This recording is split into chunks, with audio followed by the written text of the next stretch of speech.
It's my feel-good breakfast show. Welcome back. The wait is finally over. Time to meet our performer this morning. We've been treated to some majestic sound checking. Absolutely cannot wait for you to hear this man. And we are joined in studio this morning by singer-songwriter Matthew John Duncan, ahead of the release of his brand new single, Tell the World. So we're telling the world right now, and he's released multiple songs in both English and Afrikaans notably, and his music has become a regular feature on local radio stations, understandably. Take a listen to this. Out there without care, yeah, I was out of touch, but it wasn't because I didn't know enough. I just knew too much. Does that make me crazy? Does that make me crazy? Maybe we're crazy. No, yeah, probably. You can generate that kind of emotion and that kind of connection with no audience present in the heart of lockdown. Imagine what you can do with legions of screaming fans. A very warm Expresso welcome. Matthew is in the house. Boo, boo, boo, boo, boo. All 10 of us in studio try to sound like a massive audience, but we can't do it. Matthew, welcome, man.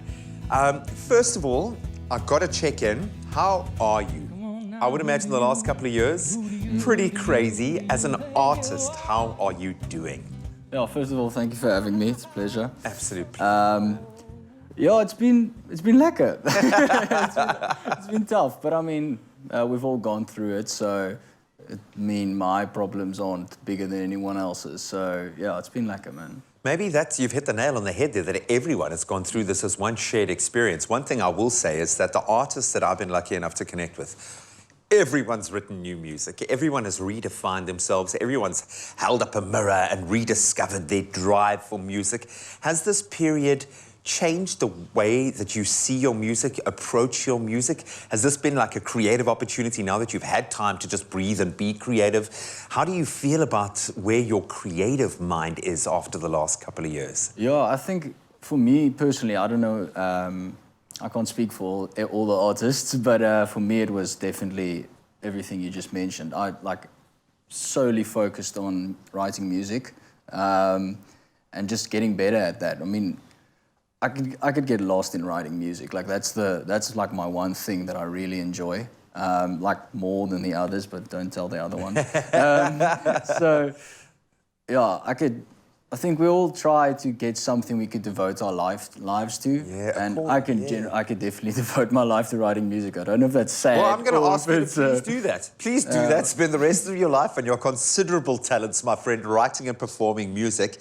And you get to then release little babies into the world, like Tell the World. Yeah. Set the premise for this particular song. Yeah, so this was also written obviously in lockdown, and it was basically part of this concept album I had. So I was writing, I think I ended up with about 10 songs, and they all were like telling the story. So this is the first one, and it's about this random guy who lives in this small town, and he has to get out of his comfort zone. So it's a narrative story, but it links into where I was at the time, like we're in this heavy, uncomfortable position where you can't perform, you can't really make money. Now you've got to find different ways, so becoming uncomfortable or comfortable in the uncomfortable, basically. Yeah, I think all of us were forced to engage new networks, look at our life and our skill set slightly differently. You, of course, have this dual dynamic playing here where you've released songs in English and Afrikaans. As someone who is a bit of a wordsmith and loves that writing process, how different is that, working in those two polarities? No, it's completely different, eh? Like, because there's just basics, like Afrikaans has the double negative. So it's altyd, ek gaan nie dit doen nie. So you've always got to work that in some way. I just picture you showing it to your mate. Is there a knee missing somewhere? Yeah. I feel like I'm missing a negative somewhere. Yeah, no, it's definitely much different. But it's weird, like I'm Afrikaans. So my mom and my dad both Afrikaans. But when I write songs, I think in English. It's very weird. So when I write, I have to convert it back to Afrikaans always. when I start writing a melody, I generally sing in English. It's the weirdest thing. I don't know. Maybe it's a bit of conditioning, I suppose, because you have one of those voices, I suppose because your instrument can do just about anything, that you can have a lot of fun with. No, but I mean, we've obviously seen you pull off some amazing covers. Gnarls Barkley, I'm guessing, is a bit of an influence, or is it just because your voice can do those crazy things? How do you go about selecting the songs that you put out there? Yeah, no. Generally, you have to play a lot of covers, eh? Like when you're starting out, You've got to do it, and even man.